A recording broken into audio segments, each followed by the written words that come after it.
Good morning. How are you? Hope you are doing well. Today we are moving further in our chapter, that is vaccination program and booster dose. Immunity has not sufficient capacity to cover, overcome, and the disease is always. Some bacteria create powerful poison and the healthy person comes under the effect of the disease.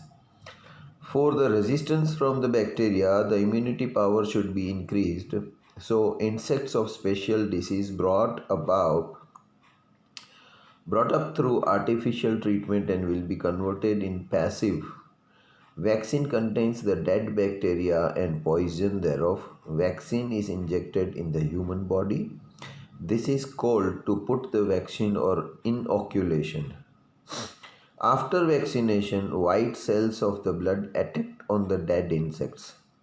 So the white cells are habituated to fight against the bacteria. Insect and antitoxin is created. Such persons get immunity power to fight against the diseases. But vaccine is not available for each and every disease. Vaccination program has been launched through health department for 6 major diseases in our country. This vaccine is given to the child up to 1 year from its birth. But some of the vaccines are to be given even after 1 year. This additional dose is called the booster dose. Moreover, the mother is also given the vaccine during the pregnancy, also under the National Vaccination Program. And the details regarding the name of the vaccine, protection against which disease, etc. are given here in the following table. अभी देखो, हर बार हमारी सबकी immunity एक तो सबकी immunity एक जितनी strong नहीं होती, और इम्यूनिटी कितनी भी स्ट्रॉन्ग हो, समटाइम्स बैक्टीरिया इतने स्ट्रॉन्ग होते हैं कि वो इम्यूनिटी से काबू में नहीं आते। तो करना क्या पड़ता है हमको वैक्सीन देनी पड़ती है। अब वैक्सीन का ऐसा होता है कि मान लो कोई एक वायरस है, उसी वायरस जैसा दूसरा एक वायरस बनाया जाता है, लेकिन वो डेड होता है ना। वो जहर नहीं फैला सकता हमारे बॉडी में, उसको बॉडी के अंदर इंजेक्ट किया जाता है, इसको बोलते हैं इनोक्यूलेशन। अब जब हमने वो दवाई अंदर डाली है, यानी कि जो डेड बैक्टीरिया हमने डाला है उस बॉडी के अंदर, इम्यून सिस्टम को ये नहीं पता है कि ये तो मरा हुआ बैक्टीरिया है। वो तो यही समझता है कि ये बैक्टीरिया अटैक करने को आया है हमको और हमें उससे साथ फाइट करनी है। एक तरह से बोला जाए तो वो उसको कॉन्फिडेंस देता है, इम्यूनिटी को कॉन्फिडेंस आता है कि नहीं, हम इसके साथ लड़ सकते हैं, है ना। और मन में एक विश्वास, आत्मविश्वास आ जाता है, तो शक्ति बढ़ जाती है हमारी, है ना। और फिर रियल जो बैक्टीरिया होते हैं उसके साथ भी वो भिड़ जाते हैं लड़ाई में। अंडरस्टूड। और इस तरह से हम ओवरकम हो जाते हैं बैक्टीरिया या वायरस या फंगस को बाहर निकालने में, राइट। कुछ वैक्सीन्स होते हैं वो जन्म के 1 साल के अंदर अंदर दे दिए जाते हैं, 1 साल के बाद दिए जाते हैं, उसको बोलता है बूस्टर डोज बोला जाता है। और कुछ वैक्सीन्स ऐसे दिए जाते हैं जबकि बच्चा जो मम्मी के पेट में होता है तभी मम्मी को ही इंजेक्शन्स लगा दिया जाता है, ताकि मम्मी की बॉडी के थ्रू बच्चे को पैदा होने से पहले ही कुछ बीमारियों से लड़ने की शक्ति उसको अंदरों अंदर मिलती रहे, right.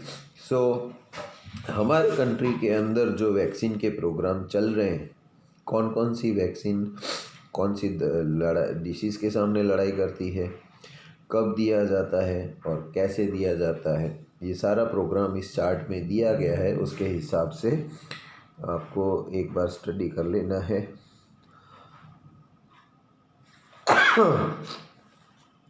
The name of the vaccine is BCG, है ना, फैली वैक्सीन। और प्रोटेक्शन मिलता है ट्यूबरक्लोसिस की against. When to give, on the second day after the birth और आफ्टर हाफ द मंथ, पैदा होने के दूसरे दिन, राइट, या 15 दिन के अंदर अंदर उसको दिया जाता है। कैसे दिया जाता है? इंजेक्शन के थ्रू दिया जाता है। फिर दूसरा आता है DPT triple vaccine. Diphtheria, whooping cough and tetanus, right. और first dose at 1.5 month, second dose as 2.5 month, third dose 3.5 month। Injection के थ्रू ही दिया जाता है। OPV पोलियो की रस्सी है। After birth on the second day and along with the DTP 3 dose, second दूसरे दिन दे दिया जाता है और DPT रस्सी जब दी जाती है उसके साथ साथ दिया जाता है तीनों डोज के दायरे में। 2 ड्रॉप्स इन द माउथ, वो इंजेक्शन नहीं होता है, ड्रॉप्स होते हैं और 2 ही ड्रॉप दिए जाते हैं। स्मॉल पॉक्स और मिसल्स का 9 महीने के बच्चा जब 9 महीने का हो जाता है तब दिया जाता है इंजेक्शन के थ्रू। फिर बूस्टर डोज आता है DPT, diphtheria whooping, age of 1.5 और 2 years। फिर पोलियो का age of 1.5 2 years, 2 drops in the mouth. Second booster dose, इसी तरह third booster dose, right. In the second half of the last century up to 1970 से लेके 75 तक vaccine of small pox was being given. तब सिर्फ vaccine of small pox दी जाती थी। But we could abolish not only the disease but also its disease causing bacteria from this earth through effective vaccine and vaccination throughout the whole world and thus made a history। अभी क्या हुआ कि 1970 से 75 के दौरान small pox की रस्सी बनाई गई और पूरी दुनिया में जितने भी लोग हैं उन सबको दी गई, राइट। हुआ ये कि इस पृथ्वी के ऊपर से जो वो बैक्टीरिया स्मॉल पॉक्स करता था उसी का ही नाश हो गया, right. In the same way ये एक हिस्ट्री है। In the same way intensive efforts are being made to abolish the disease polio and its disease causing bacteria through universal vaccination. उसी तरह पोलियो की वैक्सीनेशन भी आपको पता है हर साल आती है, ऐड आती है टीवी में, लोग घर घर जाके लोगों को जागृत करते हैं और रस्सी देते हैं। At present we have reached very near to that target of achievement. Once again, very quickly we would be able to make history of abolishing this polio through its additional vaccination dose। एक time अभी near future में ही ऐसा आएगा कि पूरी पृथ्वी के ऊपर से पोलियो नाम की बीमारी जड़ से ख़त्म हो जाएगी। अब होता ये है जैसे जैसे साइंस एडवांस होती जाती है हम एक तरह की बीमारियों से, जैसे कैसे राम और रावण की लड़ाई में एक राक्षस मर गया। रावण क्या करता था, एक राक्षस को बेचता था, राइट। जाओ, वो समझता था कि राम और लक्ष्मण जो है वो छोकरे ही हैं, कोई तीर धनुष लेके घूम रहे हैं, तो एक हल्का फुल्का एक राक्षस बेच देता है, लड़ाई करवाता है। वो अगर राक्षस मर गया तो वो दूसरा राक्षस बेचता है उससे थोड़ा स्ट्रॉन्ग, फिर वो थोड़ा टाइम लड़ाई करता है, वो भी मर जाता है, फिर तीसरा राक्षस बेचता है। तो कुछ बीमारियां जैसे पोलियो, चिकन पॉक्स को हम मार दिए, अब तीसरी कोई बीमारी होगी जिसको हम ख़त्म करने जाएंगे, वो ख़त्म हो जाएगी तो चौथा। सो दिस इज़ हाउ एक एक करके ये वायरस ने, बैक्टीरिया ने आते जाते हैं और हम लोग लड़ते जाते हैं और उसको मारते जाते हैं। Death rate of India at present time. There is a good response of National Health Program of the Government of India. People also have become vigilant for the health improvement. We succeed to decrease the death rate due to control over the infectious diseases, remedy of the protection on the seasonal spreading disease and modern health technology. The Government of India started Prime Minister Health Protection Scheme in 5-year plan. 6 centers have been already started at state level on the level of All India Institute of Medical Sciences, New Delhi. There is also a scheme of upgrading the centers to AIMS level and will be given central status. तो जैसे जैसे हम बीमारियों के ऊपर control करते जा रहे हैं, राइट, डेथ रेट, आदमी लोग जो मर रहे थे उसका रेशियो कम करने में सक्सेस हुए हैं हम लोग, राइट। द डेथ रेट बताता है कि परसेंटेज ऑफ डेथ रेट 2001 में 8.74 था, फिर 6.62, राइट। जैसे जैसे साल बढ़ते जाते हैं तो परसेंटेज कम होते जाते हैं, राइट। और year 2007 percentage of death rate percentage पर 1000 होता है यहाँ पर, ठीक है। It is clear that an average death rate in 2001 to 2005 period was 8.1%, that decreased in 2006 to 2010 and became 6.9, and in 2011-12 this rate was average 7.45.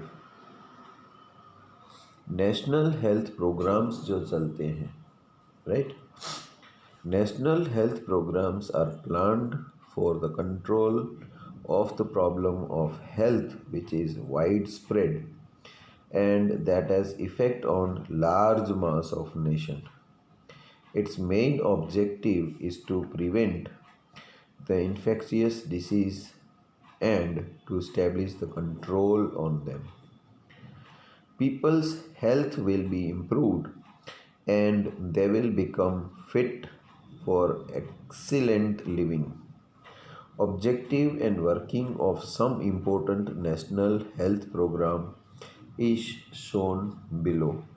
तो national programme on health जो चल रहा होता है उसका क्या होता है कि इंडिया के जो सिटीजन्स हैं वो फिट रहें, राइट, बीमारी से मुक्त रहें, और अगर ऐसी कोई गंभीर बीमारी है जिसमें लोग मर रहे हैं तो उसका रेशियो कम हो जाए, right. So first one is reproduction child health program. Objective क्या है कि to protect and promote the health of the children as well as the mother and to improve the reproduction as a part of family welfare and population control. Function क्या है इसके? This program is a group of many programmes.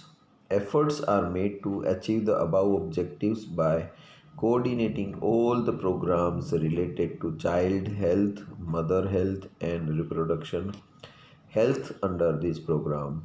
Functions of this program are as vaccination, coordinated child development scheme, gastroenterous control program, program of controlling respiratory disease, family welfare program, deficiency of vitamin A control program, anemia control program, treatment of infectious of reproductive system and control program, and care of pregnancy and remedial measures.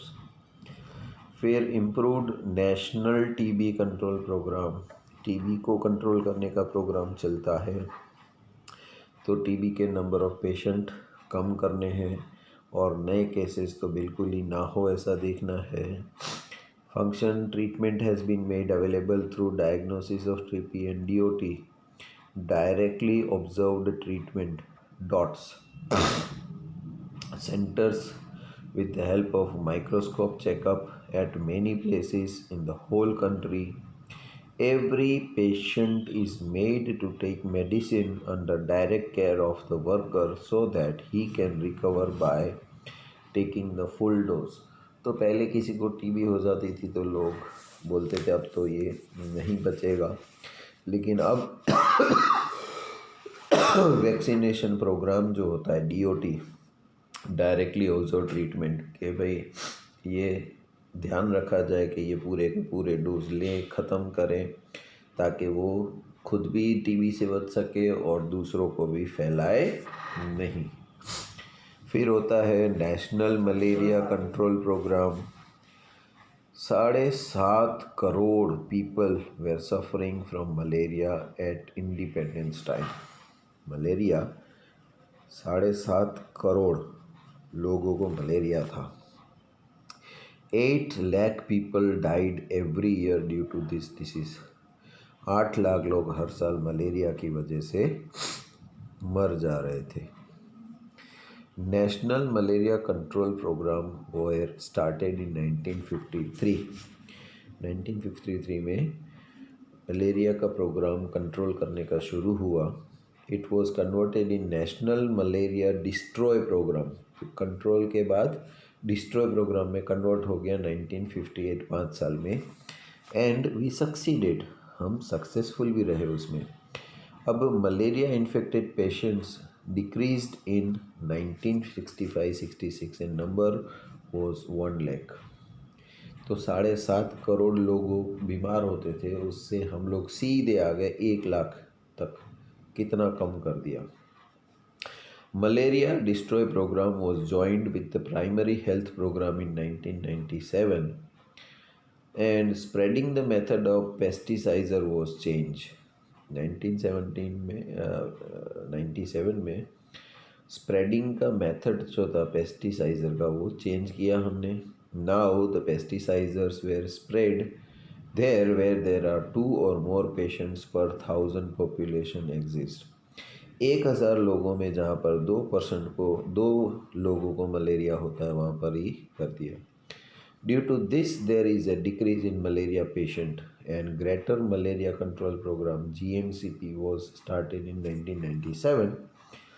National Germs Pursues Vector-borne disease control program has been launched by expanding the area of work of this program. To prevent the spread of disease like malaria, dengue and elephantiasis spread through mosquitoes. तो mosquitoes through जो 3 बीमारियाँ फैल रही है उसको control करने की drive चली फिर, to control the proportion of such disease and to abolish the breeding places of mosquito. जहाँ पर मॉस्किटो लोग पनपते हैं उस जगह के ऊपर अच्छे खासे दवा की छिड़काई करके उसको ख़त्म करना। To render the treatment through immediate diagnosis, जल्दी से जल्दी उसका चेकअप करके डिसीज़ को फैलने से पहले ही ख़त्म करो। And to sprinkle the insecticides for killing the mosquitoes. आपने देखा होगा कि बारिश की सीज़न के बाद जब कोई बीमारियां फैलने लगती है ज़्यादातर, है ना, तो एक ड्राइव चलती है कि भाई नगर पालिका या पंचायत का कोई एक वैन होगा, वो एक मशीन होती है जिसमें धुआं बहुत निकलता है ना, उसमें वो दवाई डाल देते हैं। वो दवाई वाला धुआं जो है वो हर एक गली मोहल्ले में से धीरे धीरे पास होगा वो वैन, ताकि हर जगह हवा में वो फैल जाए और जो कुछ भी बैक्टीरिया ने जर्म्स ने जो है वो सब मर जाए और हम लोगों तक वो नुकसान ना पहुँचे। फिर आता है national AIDS control program. To prevent the spread of AIDS, the government had started National AIDS Control Program in April 1992. NSP program had worked up to 1993. The second phase, NACP2, was started from April 1999. And this phase has 2 objectives: to prevent the spread of HIV and to empower the center and state government with more efficiency to fight against this. And this program has been decentralized at state and central administrative territories. The AIDS Control Society has been started at each state level and that plans a suitable scheme as per local necessity and execute properly. तो centre से लेके state से लेके lower level तक हर एक जगह पर उसके सेंटर्स खोले जाते हैं, लोगों में जागरूकता लाई जाती है। अगर किसी को वो बीमारी होगी तो उसको प्रिवेंट करने की दवाइयाँ ने प्रोसेस चालू ही है हर जगह पर, ताकि HIV को इंडिया में रोका जा सके। To give treatment and help the persons जो अफेक्टेड है उसको ट्रीटमेंट दी जा सके। To give proper and enough understanding regarding the HIV and to get protection from it. लोगों को अच्छी तरह से समझाया जाए कि भाई HIV कैसे फैलता है, क्या होता है। HIV human immuno deficiency syndrome virus जो होता है ना, वो हमारी इम्यूनिटी को ख़त्म करता जाता है, हमारे बीमारियों से लड़ने की शक्ति जो होती है। अब जैसे देखो मैं आप बात बताऊँ कि आप पहले जो थे वो 50 किलो का वज़न उठा लेते थे, है ना, यंग एज में। फिर जैसे जैसे बूढ़े होते जाते हैं थोड़ा, तो हम 30 किलो तक उतार सकते हैं, 50 किलो वज़न नहीं उठा पाते, है ना, क्योंकि हमारी अंदर इतनी शक्ति नहीं बची होती है। फिर थोड़े और बूढ़े हो जाएंगे तो ज़्यादा से ज़्यादा 10 किलो का वज़न उठा सकते हैं, उससे ज़्यादा नहीं उठा सकते हम, है ना, क्योंकि हम कमज़ोर होते जाते हैं। फिर थोड़े और बूढ़े हो गए तो हम खुद ही चल नहीं सकते, खड़े नहीं हो पाते हैं, तो 5 या 7 किलो का वज़न उठाने की तो बात दूर रही। तो ये स्पैन ऑफ टाइम में क्या हुआ, हमारे अंदर कमज़ोरी आती गई, है ना। तो HIV यही करता है कि हम लोग पहले जो है वो मलेरिया से लड़ लेते थे, टाइफॉइड से हमारी इम्यूनिटी लड़ लेती थी। अब हमारी इम्यूनिटी को इतनी ख़राब तरीके से ख़त्म कर देता है कि मामूली सी सर्दी भी होती है ना, तो भी उसको हम कवर नहीं कर पाते हैं, है ना। गोलियां देने के बाद भी इम्यूनिटी इतनी ख़राब हो जाती है हमारी HIV में। और इसका मतलब ये हो कि छोटी सी छोटी बीमारी, अब देखो कोई शेर है ना, वो जब यंग होता है तो हाथी को भी वो शिकार करके फाड़ के खा जाता है, गैंडे को भी खा जाता है ना। लेकिन जब शेर बूढ़ा हो जाता है ना, तो कौवे भी उसको चोंच मारते रहते हैं, राइट। क्यों? क्योंकि वो कुछ चल फिरने की शक्ति नहीं होती है उसमें, है ना, तो वो खा के शिकार क्या करेगा उनका, और उसको चोंचे मार मार मार के फिर मार डाला जाता है, राइट। तो HIV भी हमको यही कर देती है कि हमारे बॉडी की इम्यूनिटी सिस्टम को इतनी ख़राब तरीके से नष्ट करती है कि मामूली सर्दी भी हमको बहुत परेशान कर देती है, right. To encourage and help the people having risky sexual behavior to develop the safe sexual behavior and to plan for making HIV free blood available. Health policy क्या है? The government of India had declared a new national health policy in 2002, and regarding the health program in this scheme, more weightage is given to the field of medical research. The expenditure amount had increased double at the government and private sector up to 2010. In this policy, at the health sector, the expenditure increased from 8% at the GDP level up to 2010, and provision of 38% in health field medical expenditure is included, and the provision of expenditure is increased to 55%.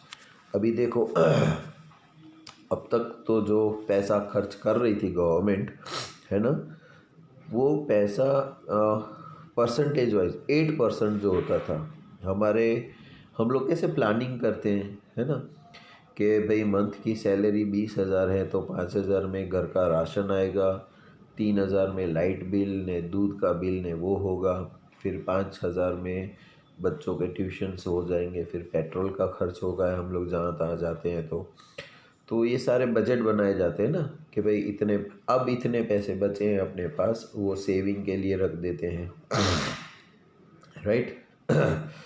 तो उसी तरह हमारे पूरे देश की जो income होती, कमाई होती है, उसके हम GDP बोलते हैं, है ना, उसका जो पैसा है वो सरकार को एक तो हेल्थ प्रोग्राम में कि भारत के सभी नागरिकों को अच्छे से अच्छी मेडिकल सुविधाएं दी जाए, है ना, अच्छे से अच्छी एजुकेशन दी जाए। सरकारी स्कूल में कैसे कोई फ़ीस नहीं भरने के होते, मुफ्त में पढ़ाया जाता है।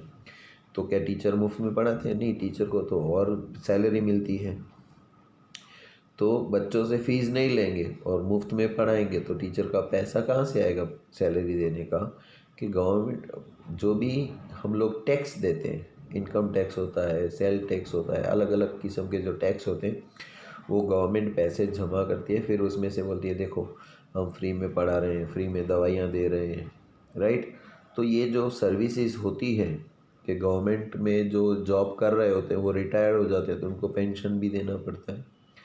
तो ये सारा पैसा जो गवर्नमेंट की इनकम होती है उसमें से बजट बनाया जाएगा, इतना पैसा इसमें जाएगा, इतना इसमें जाएगा, इतना इसमें जाएगा। तो मेडिकल हेल्थ में पहले जो प्रोग्राम था, अब वो रिसर्च के ऊपर ज़्यादा दे रहे हैं ध्यान। अब जैसे देखो आज की तारीख में जब कोरोना वायरस चल रहा है तो देश भर में ऐसी हॉस्पिटलें हमारे पास होनी चाहिए जहाँ पर फ्री में इलाज हो सके, वरना बाहर इलाज करने, क्योंकि एक तो उसका इलाज है नहीं, है ना, कोरोना वायरस का इलाज वैसे है नहीं, और अगर आप करने जाओगे तो भी आपको 5 लाख जितना ट्रीटमेंट का ना वो खर्चा आ जाता था। तो सरकारी में कर रहा हो, राइट। तो हॉस्पिटलें ऐसी होनी चाहिए। अब देखो हर एक गांव में इतनी बेस्ट हॉस्पिटल नहीं होती है, तो कोई गांव में बीमार पड़ता है तो उसको नज़दीक के बड़े शहर में लाया जाता है। अभी भुज में भी इतनी स्पेशलिटी हॉस्पिटल नहीं है, इसलिए भुज वाले लोग जो ऐसी गंभीर बीमारी होती है तो फिर हम राजकोट या अहमदाबाद जाते हैं, है ना। कुछ बीमारियां ऐसी होती है जिसका हल भी अहमदाबाद में भी नहीं होता तो लोग मुंबई करवाने जाते हैं। मुंबई में भी कुछ नहीं होता है तो लोग जाते हैं अमेरिका या लंदन ट्रीटमेंट करवाने जाते हैं। तो होना ये चाहिए कि भारत के किसी भी गांव में भी कोई भी किस्म की बीमारी हो तो उसकी ट्रीटमेंट करवाई जा सके, ये हमारा मेन उद्देश्य है। राइट। तो उसके लिए जो 55% जो है हमारा वो हम करने को प्रोविज़न में है। अब role of the student and community in national health program, student क्या काम कर सकता है नेशनल हेल्थ प्रोग्राम में, और जो हम कम्युनिटी हैं, लोग हैं सोसाइटी के, वो कैसे हेल्प करें। If student and people participate in national health program, the program will succeed and healthy environment will be created.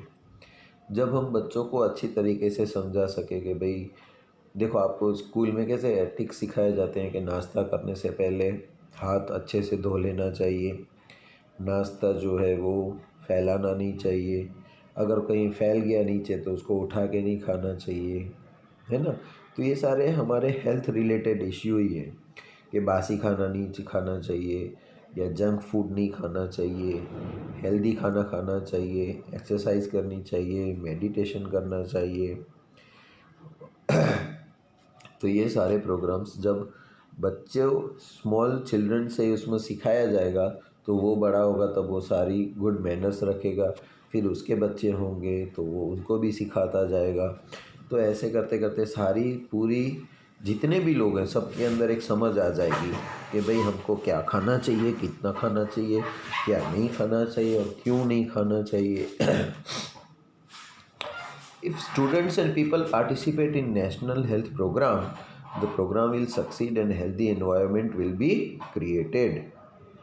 To prevent this disease, people awareness and people efforts are very important forces. एक तो लोगों को पता होना चाहिए, जागरूकता होनी चाहिए, उनके अंदर समझ होनी चाहिए। Prevention of disease can be achieved only by people participation and cooperation. Disease को रोका कभी जा सकता है जब लोगों को समझाया जा सके उसको कैसे बचना है, राइट, और उसका फैलावा कैसे होता है, तो हम क्या नहीं करें। और समझ तो होती है लोगों में। अभी जैसे मैं आपको बताता हूँ कि सिगरेट की स्मोकिंग करना हमारे लिए हानिकारक है। तो जो स्मोक करता है उसके लिए तो हानिकारक है, लेकिन फिर वो जब धुआं हवा में छोड़ता है सिगरेट पी के, वो हवा में फैल के जो आजू बाजू में खड़े होता है उसकी सांस में जाएगा तो उसको भी नुकसान करेगा, है ना। तो एक तो लोगों में ये समझ होनी चाहिए कि भाई सिगरेट जब मैं पीऊँगा तो मेरे पैसे तो बर्बाद हो रहे हैं, मेरी हेल्थ भी बर्बाद हो रही है, और मेरे साथ साथ आजू बाजू मेरे जो लोग हैं उनको भी नुकसान हो रहा है। तभी तो देखो आप पिक्चर देखने जाओ तो हर पिक्चर की शुरुआत में ये टोबैको की ऐड आती है कि भाई सिगरेट नहीं पीनी चाहिए। सिगरेट के ऊपर भी फ़ोटो दिया हुआ होता है, कैंसर होता है, गले कान है, वो सब, फिर भी लोग खरीदते हैं। क्यों? अब उसके अंदर समझ तो है लेकिन अवेयरनेस इतनी नहीं है, या तो उसका कोऑपरेशन इतना नहीं है कि और कितने तरीके से समझाया जाए तुम्हें, है ना, कि ये मत करो। That is malaria spreads through the mosquitoes. अब मलेरिया जो है वो मच्छरों से फैलता है। If mosquitoes increase the disease spreads rapidly. Malaria जो है वो मच्छरों से फैलता है, और अगर आपको आजू बाजू में जैसे मच्छर दिखे, अगर मच्छर बढ़ते जाएंगे तो आपको मलेरिया के खतरा हो सकता है। Mosquitoes which spread malaria get produced in houses, schools, public places where there is water stored round about. जहाँ पर पानी भरा पड़ा रहता है, है ना, वहाँ पर वो मलेरिया फैलाने वाले मच्छर जो है वो ज़्यादा पनपते हैं। Now, if we have to stop the malaria disease, we must destroy the malaria producing chains like bacteria. तो मलेरिया का ख़त्म करना है तो सबसे पहले तो हमको मच्छरों को मारना पड़ेगा। तो मच्छरों को मारने के लिए पहले तो हमें पानी जो है ढक के रखना चाहिए, कहीं खुले में पानी जमा नहीं होना चाहिए, ये भी ध्यान रखना चाहिए ताकि उनको मिले ही नहीं घर रहने के लिए। और दिख जाए तो दवाइयाँ छिड़को या कछुआ जलाओ या रेपेलेंट जलाओ ताकि मच्छर मर सके, right. Students, youth and people should be educated and trained to remove the mosquito from houses to houses, should find out breeding places of mosquitoes and abolish them. And we should do cooperative efforts. We can control the malaria with the help of youths and students. तो जब लोगों को आप समझ दोगे कि भाई malaria कैसे फैलता है, उसको कैसे रोका जा सकता है, और हम उसमें पार्टिसिपेट करेंगे, कोऑपरेशन करेंगे, तभी तो उसके ऊपर कंट्रोल पाया जा सकता है। वरना सिगरेट के जैसा ही होगा। लोगों को पता तो है मलेरिया कैसे फैलता है, राइट, लेकिन पानी जमा होने देते हैं, कोई दवा नहीं छिड़कते हैं, मलेरिया हो जाता है तो दवाइयाँ नहीं खाते हैं, तो फिर मलेरिया को कंट्रोल कैसे कर पाएंगे हम। तो हर एक जना जो अच्छी तरीके से अवेयर होगा, ध्यान रखेगा, तो खुद भी बचा रहेगा और दूसरों को भी बचाने में मदद कर सकता है।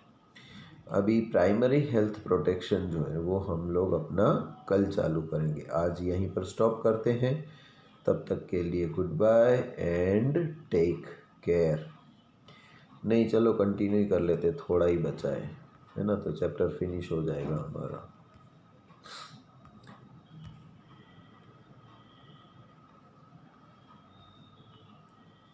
दो ही पॉइंट है। Primary health protection. Primary health services means necessary services which are related to health should be made available in the vicinity of houses. And primary health protection system includes not only treatment of widespread disease but also all-round services for protection, promotion of health of the people of the area and prevention and control of the disease. तो जैसे हम बोलते हैं कि प्राथमिक आरोग्य केंद्र, primary health protection, ऐसी जगह जहाँ पर हमको बीमारियों से लड़ने के लिए समझ दी जाए, बीमारियाँ अगर फैल रही तो वहाँ पर इलाज भी अवेलेबल हो, राइट, और लोगों की हेल्थ को हम जहाँ पर रहते हैं वहीं पर, ऐसा नहीं कि दूर जाना पड़े दवाई लेने के लिए। तो कुछ क्लस्टर्स बनाए जाते हैं इतने एरिया में कि यहाँ पर भी 1000 लोग रहते हैं तो एक सेंटर खोल दिया, फिर दूसरे 2000 के लोग यहाँ पर है तो एक सेंटर वहाँ भी खोल दिया। तो कुछ एक दूरियों तक, ताकि क्या होगा कि अगर कोई बीमारी फैलती है तो आजू बाजू के लोगों को दूर दूर नहीं जाना पड़े और एक ही जगह पर भीड़ नहीं जमा हो और सबको इलाज एक साथ हम अवेलेबल करवा सकें। National program as shown above are a part of primary health protection. Primary health protection is provided through the health organization established in the country.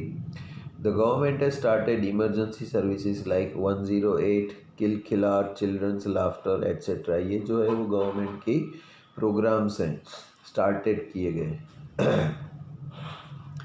Village and urban health organization, village यानी कि गांव और urban, right, basic facilities of required number of doctors and experts, facilities affecting the health like safe drinking water. देखो, एक तो सबको शुद्ध साफ पानी पीने को मिले, फिर गटर मिले, ऐसे नहीं कि खुले में शौच कर लिया। पुराने ज़माने में क्या होता था कि गटर नहीं होती थी, है ना। आजकल के और पुराने ज़माने में डिफरेंस कोई पूछे तो आप एक ही समझ में दे सकते हो कि पुराने ज़माने में लोग घर में खाना खाते थे और वॉशरूम के लिए बाहर जाते थे, खेत में या आजू बाजू खुली जगह में। और नए ज़माने में फ़र्क इतना आ गया है कि लोग खाना बाहर खाए आते हैं, रेकड़ी पे या होटल में या ढाबे पे, और ये करने के लिए घर में आते हैं, है ना। इतना ऑपोजिट आ गया है। पहले खाते थे घर का खाना और शौच बाहर करने जाते थे। अभी हेल्थ बिगड़ती जा रही है, उसका कारण ये है कि हम लोग बाहर से खाना खाते हैं और घर में सिर्फ ये करने आते हैं। सो इंसान को, सोसाइटी को सबसे साफ सुथरी ज़रूरत होती है, वो है पीने का पानी, स्वच्छ पानी मिलना चाहिए। दूसरा, गटर लाइन होनी चाहिए, खुले में कभी यूरिन वो नहीं होना चाहिए। टॉयलेट का अरेंजमेंट होना चाहिए, अगर घर में नहीं है तो सोसाइटी के लिए एक बनाया जाए जहाँ पर आजू बाजू के लोग उसी में जाएं, खुले में ना जाएं। फिर रोड होना चाहिए, खड्डे खुड्डे वाले कच्चे रास्ते नहीं, अच्छा खासा रोड होना चाहिए ताकि आप स्पीडली जा सको कहीं पर भी। स्पीड का मतलब ये नहीं कि 100 की स्पीड में, लेकिन अब सोच लो कि गांव में जाओगे और रोड नहीं होगा और बारिश आएगी तो कच्चे रास्ते में क्या तकलीफ़ होगी, और अगर रोड होगा तो आप कितनी आसानी से गाड़ी चला सकते हो, राइट। फिर इलेक्ट्रिसिटी, अभी भी भारत के कुछ ऐसे गांव हैं जहां पर इलेक्ट्रिसिटी पहुंची नहीं है। सोचो, लोग आज भी अंधेरे में ही रहते हैं वहाँ पर, या दिया जला के रहते हैं। हमारे यहाँ तो आधा घंटा बिजली जाती है तो हम सोचते हैं हम मोबाइल चार्ज करना भूल गई, इंटरनेट नहीं आएगा। सोचो, इसकी चिंता होती है, लेकिन उन लोगों को तो नॉर्मल ज़रूरत जो होती है, अंधेरे में लाइट नहीं मिलती है, तो सोचो कैसा होता होगा उनको। Are found less as compare to those in the cities, hence village health protection organizations has been established in order to make available basic services of health and services affecting the health. Primary health center is a unit of this program, and there is a primary health center with one doctor and his team available for the population of about 30,000. तो 30,000 लोगों के पास कम से कम एक doctor और उसकी एक team होनी चाहिए, राइट, ताकि अगर किसी को ज़रूरत पड़े तो उसके पास अवेलेबल हो, right. Under this health centre 5 to 6 sub centres as per the norms, sub centres are populated of 5 to 6,000 are established. अभी ये कि क्या है, 30,000 के बीच में एक डॉक्टर है, वो 30,000 को भी अलग अलग 5 ग्रुप में, 5-5 या 6-6 हज़ार का ग्रुप में डिवाइड कर दिया जाता है, राइट। फिर वो डॉक्टर आज मंडे को ये 5,000 लोगों के पास जाएगा, ट्यूसडे को दूसरे 5,000 के, मतलब एक हफ्ते में वो सारे 30,000 लोगों को चेक कर सकता है, राइट। या उन 5,000 लोगों में से अगर कोई बीमार है तो उसकी वो हेल्प कर सकता है। Primary health centre is connected with community health centre and district hospital for intensive services. अब आता है अर्बन हेल्थ ऑर्गेनाइजेशन, शहर में basic function treatment of ill person, vaccination and family welfare function in the slum areas of that particular area. Slum यानी कि झूपड़पट्टी जैसे कच्चे मकानों में रहने वाले लोग, जहाँ पर ज़्यादा पढ़े लिखे लोग नहीं होते, तो वो समाज का एक हिस्सा है। वो अगर बीमार पड़ेंगे तो दूसरे को भी बीमार कर देंगे वो लोग, राइट, तो उनका भी ध्यान रखना पड़ेगा। Cleanliness of the area and proper dumping of the waste, जो वहाँ पर भी लोग रहते हैं तो वहाँ पर भी साफ़ सफाई वाले लोग डिप्लॉय कर देना चाहिए, ताकि वो खुद तो नहीं करेंगे, उनको सफाई करवा दो, वरना वो बीमार पड़ेंगे सफाई में नहीं रहेंगे तो। Urban hospital functioning expert and basic medical service facility of the treatment like operation and to admit the patient. Health protection arrangement has been made in all India with the help of 2 health organization as shown in the above. अभी मैं हमारा ही दूँ तो जैसे मैं माधापुर में रहता हूँ, राइट, एक छोटा सा गांव है, तो वहाँ पर ऐसी कोई हॉस्पिटल नहीं है जहाँ पर ऑपरेशन ने वो सब करवा सके, राइट। तो उसके लिए क्या करना पड़ता है, हमको भुज आना पड़ता है। भुज भले 5 या 7 किलोमीटर ही है, इतना दूर नहीं है, राइट। लेकिन सोचो अगर कोई बहुत दूर रह रहा है, 25-30 या 40 किलोमीटर दूर रह रहा है, या 100 किलोमीटर दूर रह रहा है, तो कच्छ का जो मेन है ना, वो हॉस्पिटल में ऑपरेशंस ने हो सके वो सुविधाएं भुज में है, राइट। फिर भुज से थोड़ा एडवांस गांधीधाम में, गांधीधाम से थोड़ा एडवांस फिर जाना पड़ेगा राजकोट, फिर अहमदाबाद, ऐसे जैसे मैंने आगे समझाया था आपको, right. If you study the alternatively the pictorial health organization shown here, you would be able to understand the health organization right from the village level to the national level. तो गांव से लेके नेशनल लेवल की scheme दिखाई गई है इस chart में। There are 3 major partners in the health organization. 3 major partners है, एक गवर्नमेंट है, एक institutes with spirit of service. Spirit of service मतलब जो सेवा करने की सच्ची भावना वाले हैं इंस्टीट्यूशंस जो हैं, और दूसरे होते हैं प्राइवेट इंस्टीट्यूशंस होते हैं, राइट। तो ये हमारा village, town, district, state and national level health organization का चार्ट है, राइट। इसमें आप देखो फर्स्ट है यहाँ से स्मॉल विलेज, फिर बिग विलेज, फिर नगर तालुका या district level, state level and national level. तो ये पूरा चार्ट आप जब स्टडी करोगे तब आपको समझ में आएगा कि कैसे काम करता है हमारा हेल्थ डिपार्टमेंट। यहाँ पर हमारा चैप्टर फिनिश होता है। कल हम लोग नए चैप्टर में आपसे मुलाकात करेंगे, नए चैप्टर में। तब तक के लिए good bye and take care.